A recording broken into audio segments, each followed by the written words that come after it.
Comenzaremos entonces conociendo un poco más a fondo la vida de Harold Laswell y las aportaciones que realizó. Harold Laswell, considerado uno de los fundadores de la psicología política, se dedicó al estudio de la influencia de los medios de comunicación y de la información de masas en el proceso de creación de la opinión pública, un tema clave para la sociología contemporánea en las sociedades industriales y postindustriales.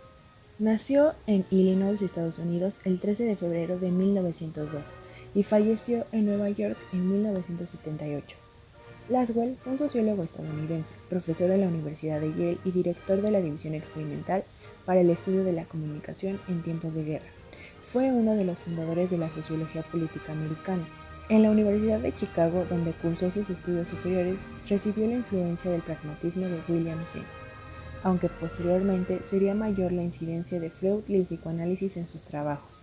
Harold Laswell investigó los efectos de la propaganda, subrayando la tendencia a sustituir en los gobiernos los expertos económicos por militares, y marcó el lugar del científico de la política en la sociedad como orientador de los gobiernos para combatir las crisis de la época.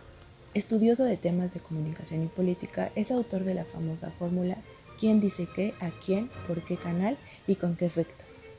Durante la Segunda Guerra Mundial, Laswell fue jefe de la División Experimental para el Estudio de Comunicaciones de Tiempo de Guerra en la Biblioteca de Congreso, con un espíritu siempre progresista. Para el final de su vida, Laswell escribió sobre las consecuencias políticas de la colonización de otros países. Su fórmula, que es conocida como el paradigma de Laswell, dada a conocer en el año de 1948, sigue vigente en la actualidad, en donde el Internet y los cibermensajes empiezan a dominar en el proceso comunicativo. A continuación, les muestro un esquema de lo que vendría siendo el paradigma de Laswell. El modelo de Laswell es un modelo descriptivo cuya finalidad es establecer los ámbitos de análisis de los actos comunicativos, los cuales podrían ser descritos a partir de responder las siguientes 5 interrogantes. En primer lugar, se encuentra el emisor. El emisor en el modelo de Laswell es el sujeto que genera los estímulos comunicativos. Su intención es producir una respuesta determinada en el receptor, por lo que se considera que tiene una intencionalidad. Es el elemento quién, seguido por el contenido. En este modelo, el contenido, que en otros ámbitos se llama mensaje, es el conjunto de estímulos comunicativos originados por la acción del emisor. Es también la información transmitida al receptor y es el elemento que. Le sigue el medio. El medio es la forma en la que el emisor transmite su mensaje al receptor. Puede ser mediante el habla, el texto escrito, imágenes u otras vías. En este modelo se estudia mediante la pregunta ¿cómo? A continuación viene el receptor. El receptor es la persona que recibe la información contenida en el mensaje que el emisor ha transmitido a través del medio. Es también el elemento de la comunicación en el que se busca provocar una reacción determinada. Se estudia mediante la pregunta ¿a quién? Finalmente, el resultado, también llamado efecto, es el elemento de la comunicación que estudia qué se ha conseguido con la transmisión de la información. En este modelo se observa mediante la pregunta ¿para qué? De esta manera, Laswell pensaba que los medios de comunicación tenían la habilidad de impactar la forma en la que sus espectadores veían el mundo. Su modelo se desarrolló para estudiar el impacto que tiene cada uno de los componentes de la comunicación en la transmisión de información por parte de estos medios. En este momento estamos viendo un cuadro comparativo con algunas ventajas y desventajas del modelo. Laswell decía que cada individuo es un átomo aislado que reacciona por separado a las órdenes y las sugerencias de los medios de comunicación de masas. Entre las funciones de la comunicación, Laswell destaca la de vigilancia y control del entorno, la transmisión de los valores de identidad de una cultura, la cohesión social, etc. Entiende la persuasión informativa y la propaganda como la inducción de aquellos valores que permitan a los gestores de una sociedad conducir a sus ciudadanos hacia los mejores objetivos de progreso y libertad. También apunta hacia los efectos. A partir de Laswell se abre una línea de investigación de los efectos, que tanto vale para estudiar cómo produce la creación de influencia como para conocer los mecanismos más eficaces para persuadir a través de los medios, aunque se aparta de la contextualización social e histórica en la que aquellos se producen. Influido por las teorías conductistas, Laswell supera, en buena medida, las posiciones previas sobre la linealidad estímulo-respuesta de la comunicación, conocida como la teoría de la aguja hipodérmica, al tiempo que abre nuevos espacios a la investigación. Esta teoría se desarrolló entre 1900 y 1940. Nació con base en la necesidad de estudiar los efectos de la propaganda durante los años 20 y los años 30.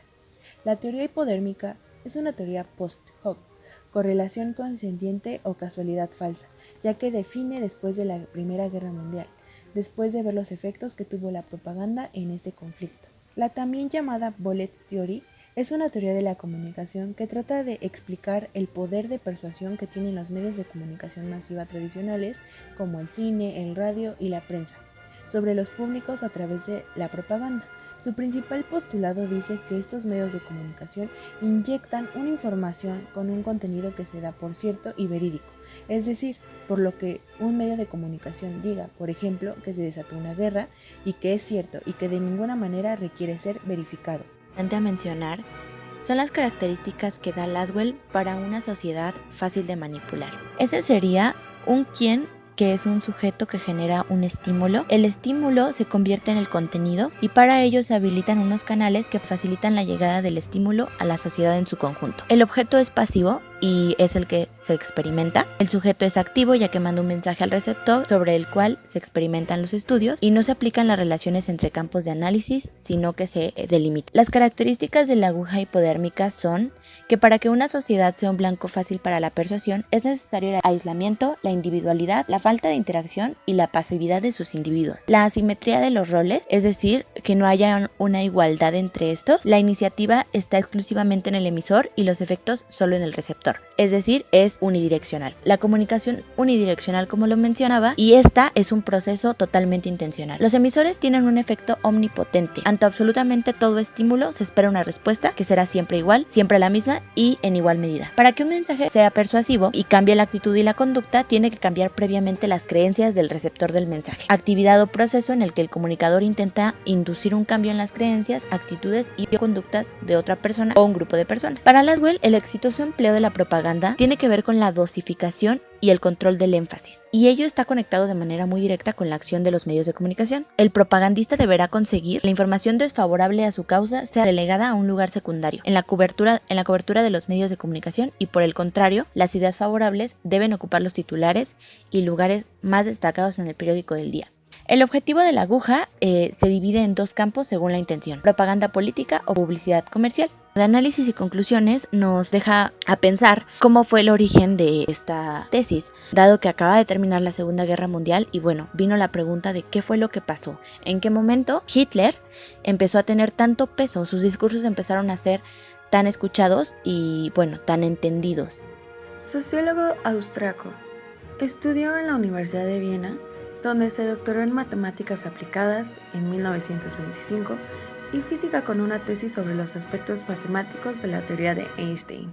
A diferencia de la teoría de la aguja hipodérmica de Harold Lasswell, esta está enfocada en el papel de los medios en la formación de opinión de los individuos y de la colectividad.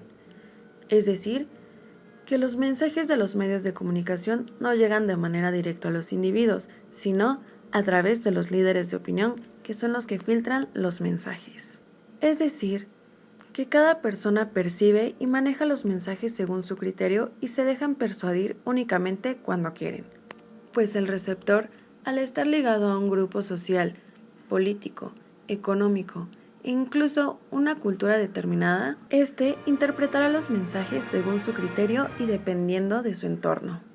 En la primera fase, los medios de comunicación transmiten su información a figuras representativas de la población, es decir, líderes de opinión, que recibirán la información de manera directa y procederán a analizarla, procesarla y refinarla. En la segunda estación del proceso, los líderes de opinión transmiten la información ya procesada a sus respectivas esferas sociales, que las adoptan como suyas y las utilizan en función de lo que el líder de opinión les haya dado como contexto. Así pues, las dos etapas del proceso es lo que le da el nombre a la teoría. Ahora hagamos una diferencia entre estos dos autores. Los dos eran teóricos funcionalistas. Estos coinciden en que los medios masivos bajo ciertas condiciones, como la predisposición de los receptores, credibilidad de las fuentes y asuntos de interés, pueden difundir mensajes capaces de reforzar o modificar pensamientos, aptitudes o conductas de audiencia fragmentadas o selectivamente expuestas. Las actividades de la comunicación de masas tienen consecuencias manifiestas o latentes sobre el funcionamiento de los sistemas sociales. Sus funciones básicas son la información, la coordinación de respuesta social al entorno, la transmisión cultural, intergeneracional y el entretenimiento. y las diferencias, Lasswell piensa que los sistemas de transmisión de señales han de tener la suficiente capacidad para enviar el mayor número de mensajes con velocidad, fidelidad y sin ruidos. Lasartsev piensa que la influencia de los medios masivos no es directa en los mensajes. Eso es todo por nuestra parte y esperamos les sea útil la información obtenida en este video. Muchas gracias y hasta la próxima.